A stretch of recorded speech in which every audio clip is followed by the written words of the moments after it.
오늘 우리는 거시적 이야기 설교 이제 구약편을 마치고 신약으로 들어갑니다. 이제 마태복음부터 이제 신약으로 거시적 이야기 설교를 시작하는데요.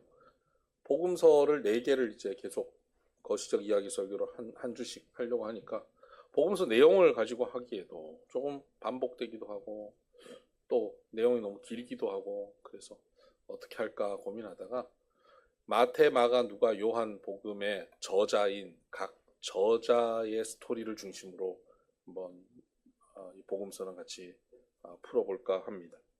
오늘은 이 마태복음의 저자인 마태를 중심으로 마태복음을 살펴보겠습니다.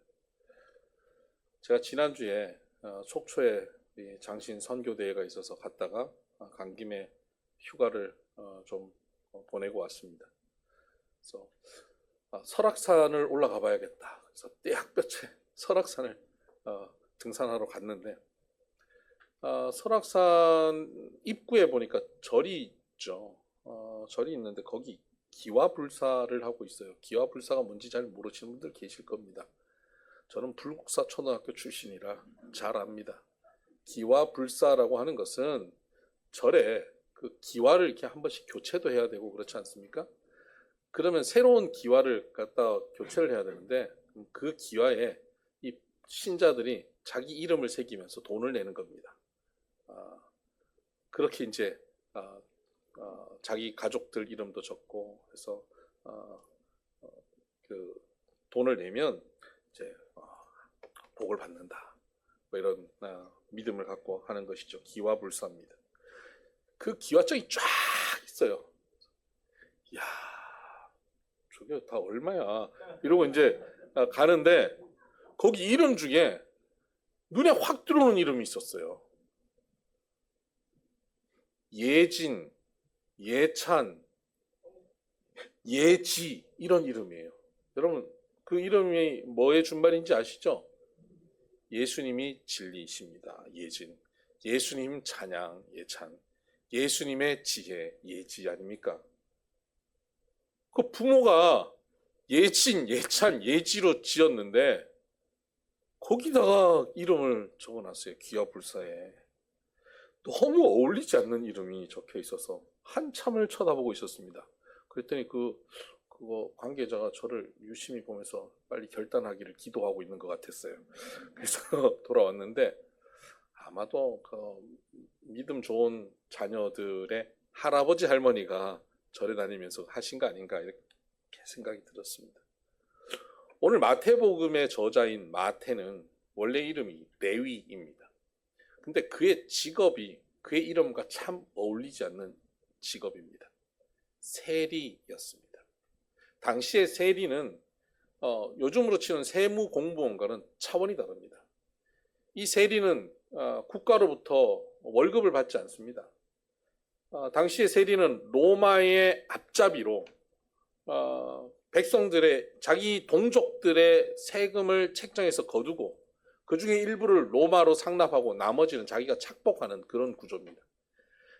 철저하게 긁어 모아서 자기의 부를 가지고 그 부를 가지고 그 지역을 다스리는 로마 총독과 그 로마 군인들에게 뇌물도 주고 또 유대인 권력자들과 종교 지도자들에게 뇌물을 주면서 권력과 부를 누리는 아주 나쁜 놈들이에요.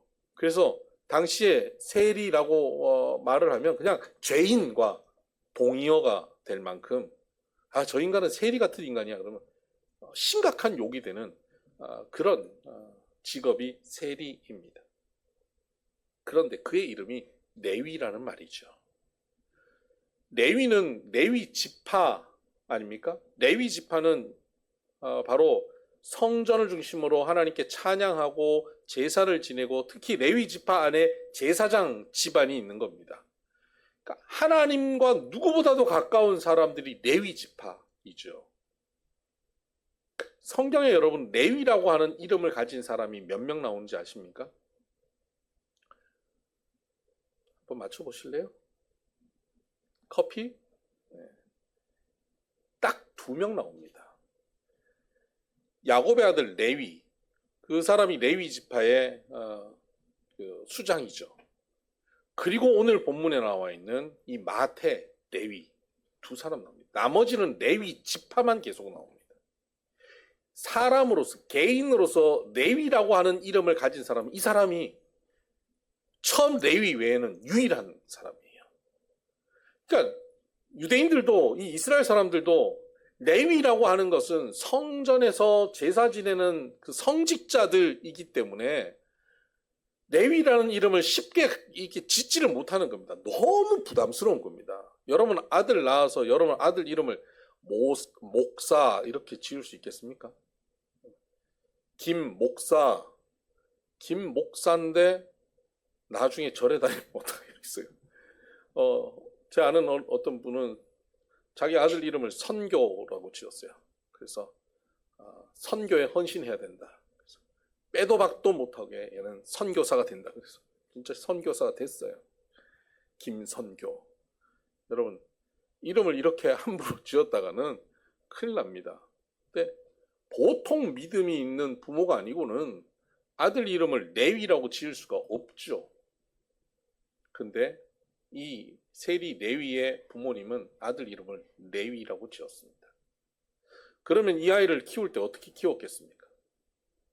말씀으로, 신앙으로 키웠지 않겠습니까? 지금도 정통 유대인들은 어릴 때부터 아이들을 철저하게 쉐마 교육을 합니다. 말씀으로 키웁니다. 어느 정도로 열심히 말씀을 가르치냐면요, 아이들이 성인식 할 때는 그 모세오경, 토라를 다 암송해야 합니다. 그러니까 레위, 세리 레위도 틀림없이 토라를 다 암송했을 것이고요, 선지서를 달달달달 읽고 알았을 것입니다. 웬만한 성경 전문가가 된 것이죠. 말씀으로 양육받고 기도하고 철저하게 율법을 지키며 살았던 사람, 그가 오늘 마태, 레위입니다. 근데 그런 사람이 어떻게 그 당시에 죄인의 대명사인 세리가 될 수 있었을까요? 그것도 세리 중에도 세관에 앉아 있었다는 표현을 성경에서 보면 그가 세금 징수원으로 행동대원이 아니라 세리 중에도 꽤 높은 자리에 있었던 사람임을 우리가 유추해 볼 수 있습니다. 어떻게 그는 이 신앙으로 잘 양육되고 자라났는데 그는 이렇게 타락한 세리가 될 수 있었을까요? 오늘도 신앙 안에서 잘 자란 믿음 안에 자란 자녀들 2세, 3세들이 성장해서 교회를 떠나는 경우 참 많습니다. 또한 교회에서 어느 날 신앙생활 잘 하다가도 시험에 들어서 교회를 떠나고 신앙을 등져버리는 교인들이 오늘날 참 많습니다. 그런 사람들을 가나안 교인이라고 흔히 부릅니다. 가나안 교인이 무슨 말인지 아세요? 가나안을 거꾸로 해보세요. 안 나가 교인. 그래서 가나안 교인이라고 부르는데요. 그런 사람들이 지금 굉장히 많습니다.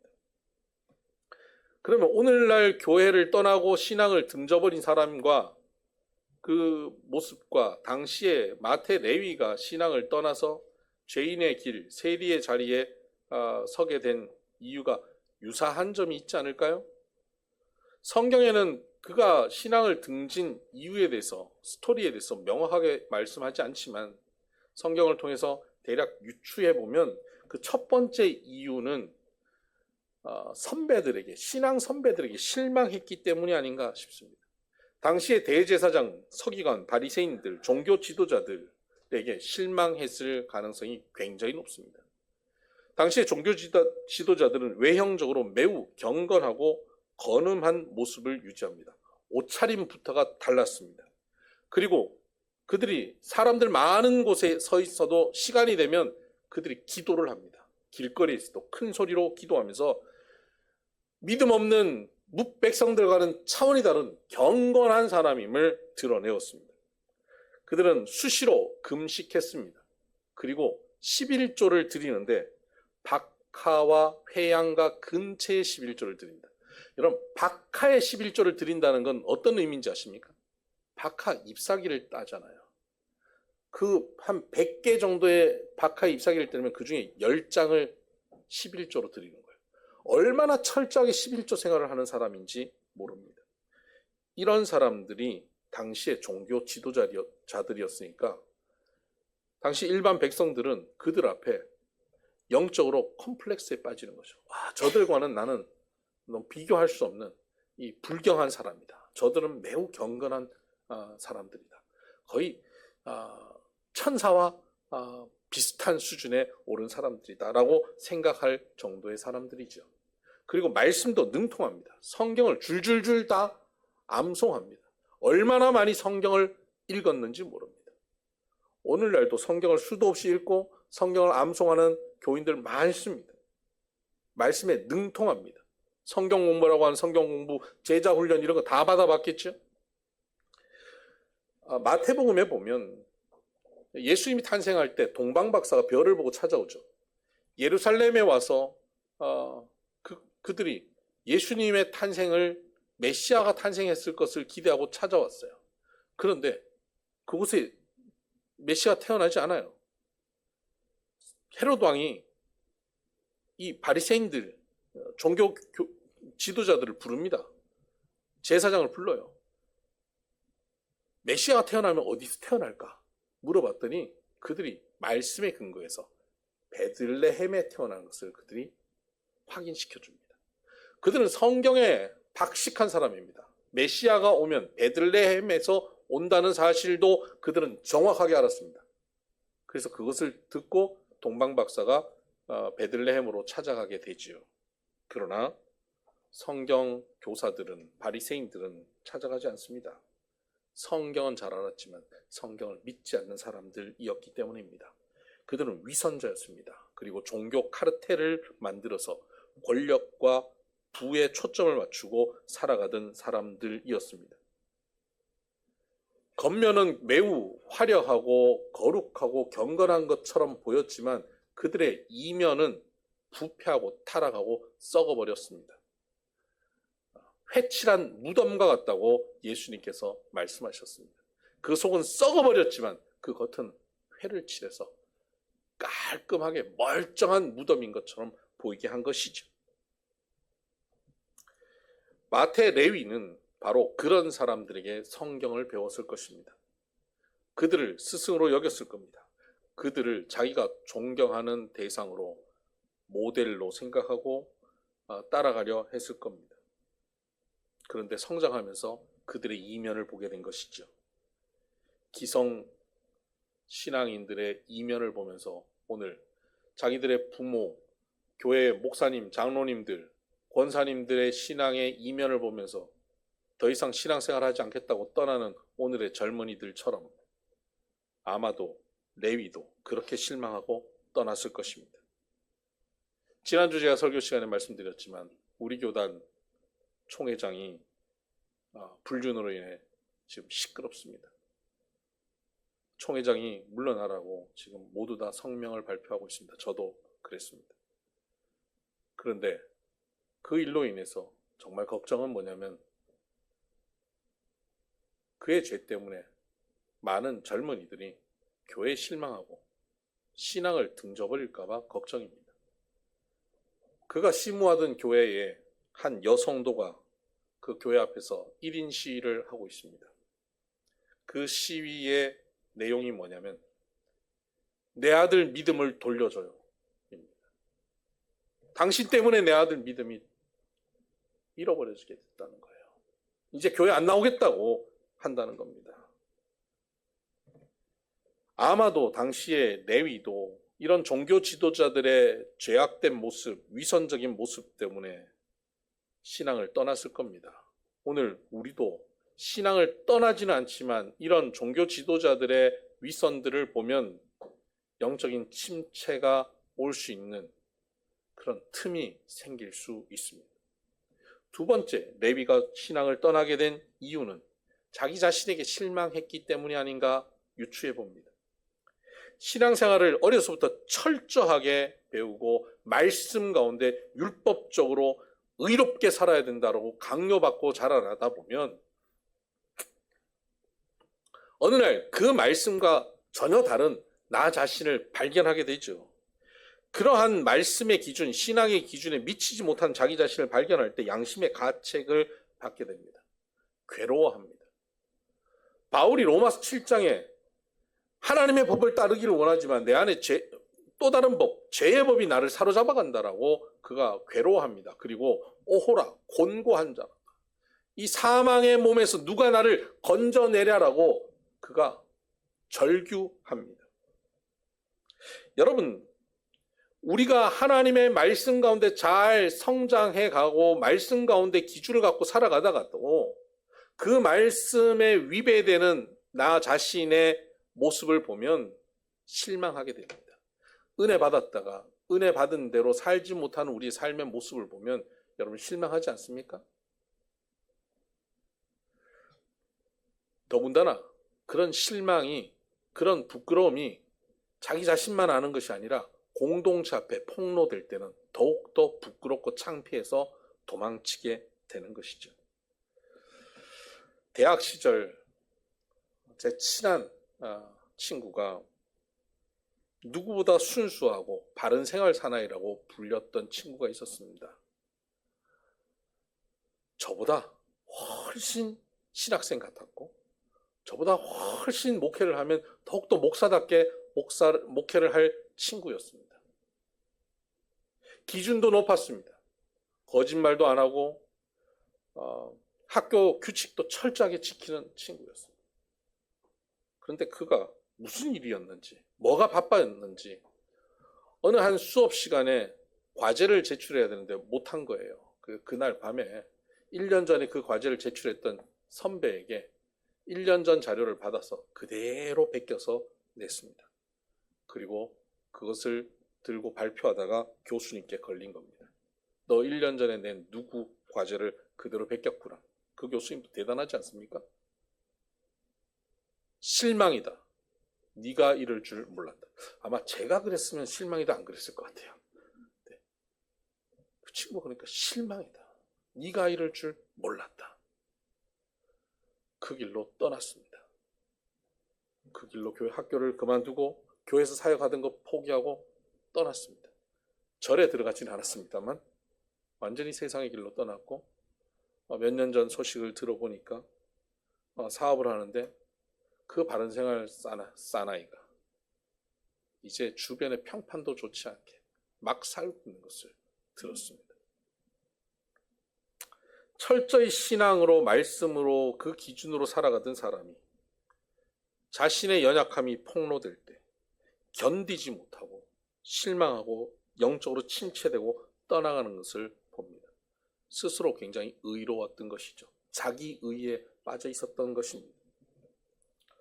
오늘 대부분 성도들도 이런 면을 갖고 있습니다.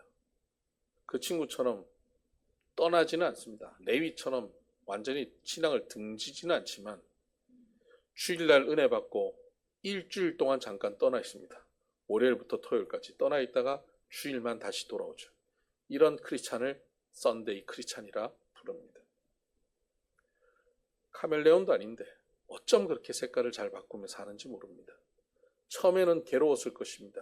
은혜 받고 또 한 주간을 세상 사람처럼 살아가는 게 처음에는 괴로웠겠지만 시간이 흘러가면서 장로님도 그러고 권사님도 그러고 직장에서 만나는 저런 신앙인들도 다 그러는데 내가 이러는 거 뭐가 문제야? 그러면서 교회에서만 신앙인이고 사회에서는 전혀 신앙인답지 않게 살아가는 모습이 우리에게 있음을 우리가 알지 않습니까? 이것이 썬데이 크리스찬입니다.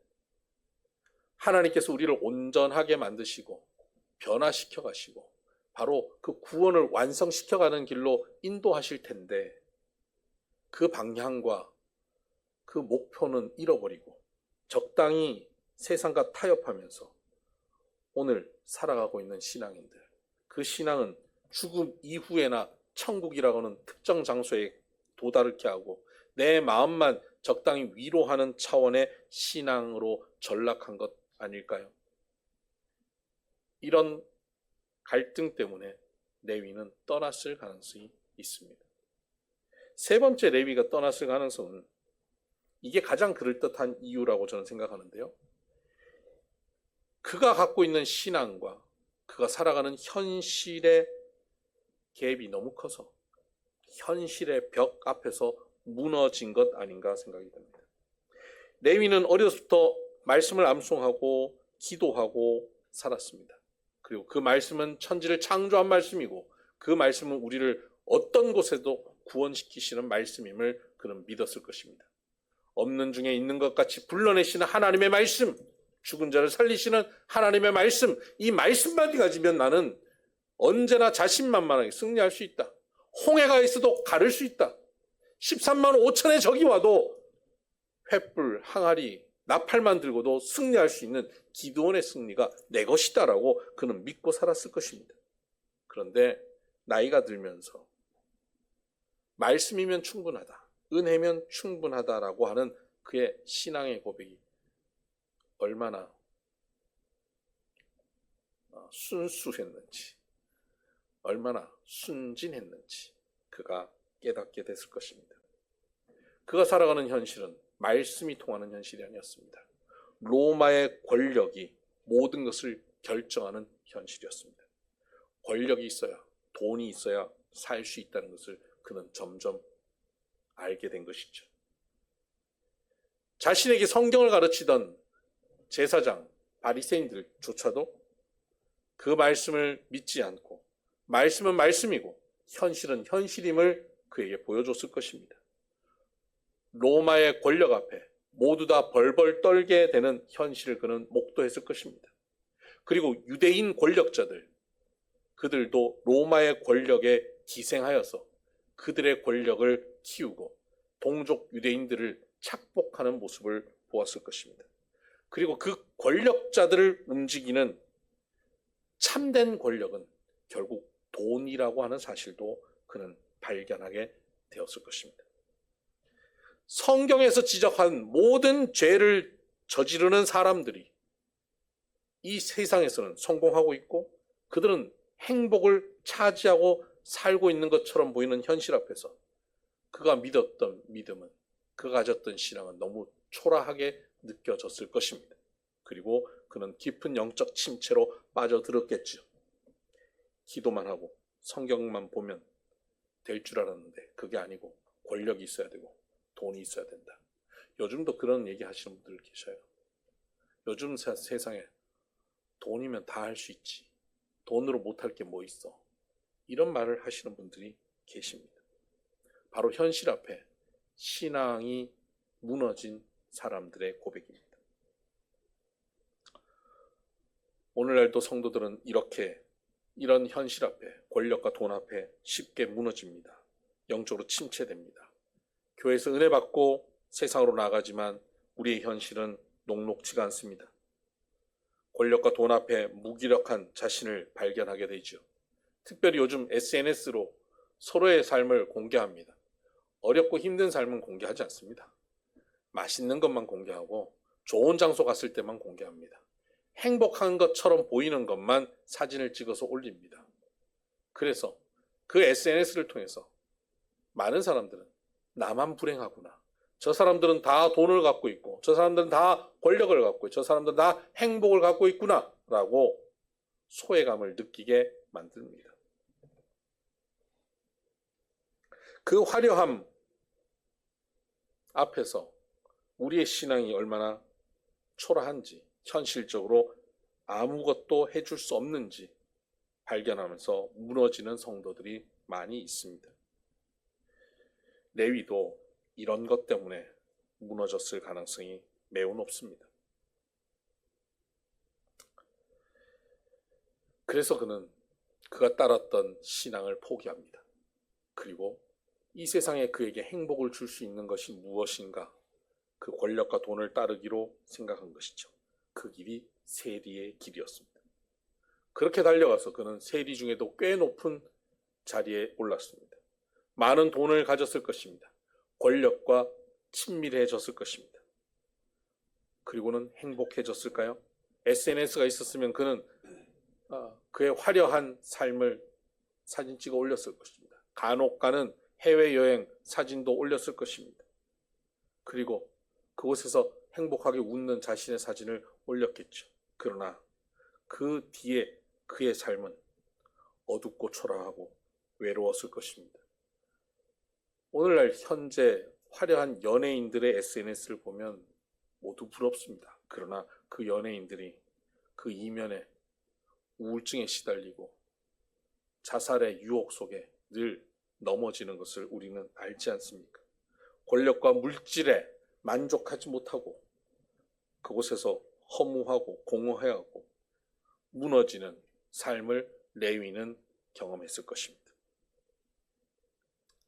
그리고는 때로는 자기보다 가난하고 자기보다 힘없는 사람들과 비교해서 상대적 우위를 맛보면서 그나마 만족을 누리며 살아가는 참으로 초라한 인생을 그는 살고 있었던 것입니다.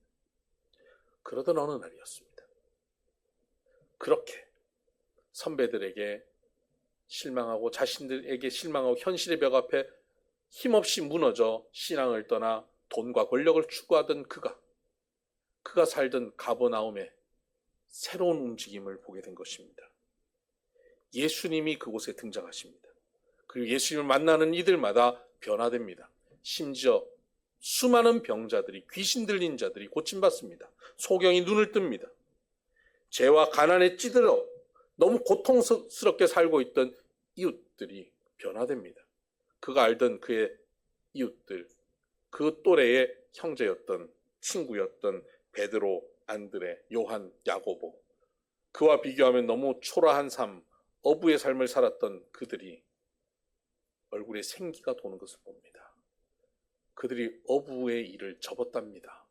예수님께 그의 인생을 걸었다는 겁니다. 그리고 그들은 너무나 행복하게 뛰어다니며 살아갑니다.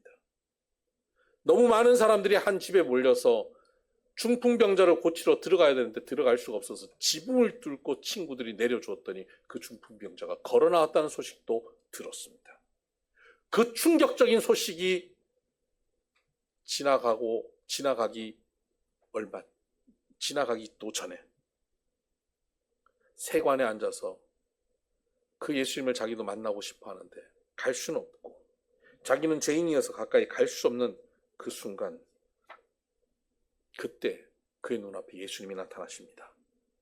그리고 그 예수님이 그를 향하여 바라보십니다. 그리고 말씀하십니다. 나를 따르라. 어려서부터 들었던 수많은 말씀, 신앙 선배들이 했던 가르침과는 차원이 다른 권위 있는 한마디였습니다. 나를 따르라. 인생의 길을 잃고 헤매는 그에게 그 말씀은 빛이고 길이었습니다. 그가 추구하였던 모든 것을 그는 내버려두고 그는 즉시 예수님을 따르기 시작합니다. 그는 집으로 가 친구들, 세리와 죄인들을 불러 모으고 그들도 예수님을 만나기를 소원하는 마음에 잔치를 베풀고 예수님과 함께 식사를 합니다. 그곳에 종교인들이 찾아옵니다. 그리고 예수님을 정죄합니다. 저 죄인들과 함께 밥을 먹냐고, 어떻게 그럴 수 있냐고 정죄합니다. 그때 예수님께서 말씀하십니다. 나는 이 땅에 의인을 부르러 온 것이 아니다. 죄인을 부르러 왔다. 건강한 자에게는 의원이 쓸데없다. 병든 자에게만 쓸데있다라고 말씀하십니다. 레위는 자기가 죄인인 것을 안 사람입니다. 병자인 것을 안 사람입니다. 그래서 예수님의 부르심에 응답할 수 있었습니다. 오늘 우리의 삶 가운데 여러분 다 만족하고 사십니까? 여러분 특별히 영적인 침체 가운데 빠졌을 때 여러분 그 가운데 그렇게 살아도 괜찮으십니까? 그럴 때 주님께서 여러분을 부르시는 말씀에 여러분의 존재가 흔들리고 그 말씀에 응답하고 나올 수 있게 되기를 주의 이름으로 축복합니다. 우리가 영적으로 침체하고 지치고 내 삶의 무게로 짓눌려 있을 때 주님이 우리를 부르십니다. 나를 따르라 하십니다. 어떤 분은 그럽니다. 진짜 주님이 샌들 신고 옷을 이렇게 두르고 와서 나를 따르라 그러면 따를 것 같대요. 정말이요? 그 당시도 그렇게 따르는 사람들 많지 않았습니다. 대제사장, 서기관, 바리새인들 따르지 않았습니다. 오늘도 마찬가지일 겁니다. 오늘도 주님은 주의 제자된 우리들을 통해서 우리와 함께 하셔서 내가 너희와 항상 함께 한다. 너희는 땅끝까지 이르러 내 증인이 되라 말씀하시고 가서 내가 너에게 분부한 것을 가르쳐 지키게 하라고 말씀해 주셨습니다. 그것을 가지고 오늘 우리는 우리 주변에 영적으로 침체된 우리 형제 자매들을 찾아가는 겁니다. 그들에게 나를 따라오라고, 우리 교회 와보자고, 내가 믿는 예수님 한번 믿어보라고 그들을 초청하는 것입니다. 여러분, 밑도 끝도 없는 그 초청이 그들의 전 존재를 흔들게 됩니다. 레위가 바로 그 순간 그 말씀을 들었기에 그는 일어나 따르게 된 것입니다. 타이밍이 있습니다. 하나님을 믿게 되는 타이밍, 예수님을 믿게 되는 타이밍이 있습니다. 그 오랜 세월 누군가 교회 가자고 수도 없이 해도 그때는 흔들리지 않던 마음이 어느 날 성령께서 내 마음을 붙잡았던 바로 그날 누군가가 우리 교회 한번 가보실래요? 하는 그 한마디에 우리의 마음이 흔들리고 예수를 믿게 되는 사건이 벌어지는 것입니다. 레위에게는 바로 이 날이 그 사건이 일어나는 날이었습니다. 여러분에게는 어떻습니까? 오늘 신앙생활하고 있는 우리들이 영적으로 침체하고 또 좌절하던 어느 날 누군가가 우리에게 전하는 한마디 말씀, 격려의 말씀, 하나님이 당신과 함께 하신다, 내가 너를 위해 기도한다 하는 그 한마디의 말씀은 우리를 일으켜 세운다는 사실을 여러분 기억하시길 바랍니다. 뿐만 아니라 나의 한마디 말이 영적으로 침체된 누군가를 일으켜 세운다는 사실도 여러분 잊지 마시길 바랍니다. 그렇게 마태는 예수님을 따라섭니다. 그리고는 예수님께 많은 것을 배웁니다. 그리고 예수님의 십자가 사건과 부활과 승천을 경험합니다. 그리고 오늘 읽었던 본문의 말씀, 내가 내게 가르쳐 분부한 모든 것을 가르쳐 지키게 하라고 하시는 말씀을 그는 사명으로 가집니다. 그가 오래전 어려서부터 암송했던 말씀들, 포기하고 버렸던, 잊어버리려고 했던 구약의 말씀들이 그 안에서 그의 달란트로 쓰임받기 시작합니다. 제자들 누구보다도 구약에 능통했던 레위, 마태는 구약의 말씀들을 예수님의 가르침과 가장 잘 정리해서 유대인들에게 가르치기 시작합니다. 구약의 말씀에 능통했던 유대인들은 예수님의 가르침을 구약의 말씀과 인용하여서 알려주는 마태복음을 통해서 예수님을 받아들이게 된 것입니다. 자기가 포기하고 실망했던 그 말씀을 다시 예수 안에서 사용함으로 그는 하나님 앞에 가장 귀한 도구로 구약에서 신약으로 넘어오는 첫 번째 책으로 마태복음의 저자가 될 수 있었습니다. 복음서의 첫 번째 책은 마태복음이 아니에요. 마가복음이에요. 그럼에도 불구하고 마태복음을 가장 먼저 배치한 것은 구약에서 신약으로 넘어오는 브릿지 역할을 마태복음이 하기 때문입니다. 그 위대한 역사의 주인공으로 마태가 쓰임받습니다. 오늘 우리가 때로는 영적으로 침체할 수 있습니다. 신앙의 지도자들, 종교 지도자들의 모습 때문에, 나 스스로 때문에 때로 현실의 벽 앞에 무너져 영적으로 침체하고 헤매일 수 있고 길을 잃을 수 있습니다. 그때 하나님께서 우리에게 말씀하시는 그 말씀으로 다시 일어나면 우리가 포기하고 버렸던 우리의 달란트가 하나님 앞에 귀하게 쓰임받아 하나님의 사명자로 살아가는 우리 모두가 될 줄 믿습니다. 기도하십시다.